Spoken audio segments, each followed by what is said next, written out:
After the loss of another ship off the coast of Ukraine, the Spasitel Vasily Bek is the 14th ship Russia has lost since the beginning of the war.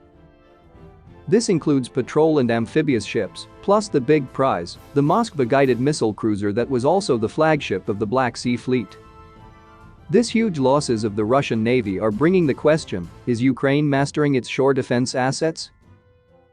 The use of Harpoon missiles combined with Turkish TB2 drone is a significant development for the Ukrainian military and a chain of events that Russia should fear. The last missile strike has embarrassed Vladimir Putin's navy. It means the defenders have not only figured out how to use the Harpoon adroitly, but they have also integrated the TB2 drone into the mix. The Ukrainians have engaged in unmanned and manned combat and executed these systems in a potent combination.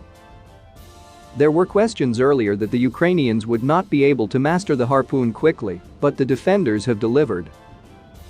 Russian ships that are currently in blockade mode off the Ukrainian coast will have to stay out of range of the Harpoon system, which can strike 80 to 150 miles out. The Harpoons will be layered with Neptunes and Brimstones that give the shore defenses even more punch.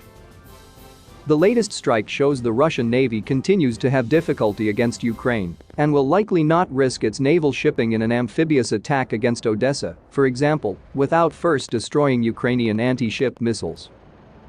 The tug had an air defense system on board, and this did not protect the Vasily Bek, which begs the question. Can the Russian Navy shield itself against anti-ship missiles? This also means that Volodymyr Zelensky will continue to ask for more Harpoon systems from the United States. The Americans may also be providing satellite overflight imagery to the Ukrainians so they can track the Russian Black Sea Fleet. Then Ukraine can fly an attack recon drone like the effective TB2 to send targeting data back to shore defenses. This attack on the rescue tug is good news for Ukrainian morale. It also validates its shore defense tactics and portends more ship-killing strikes against Russia.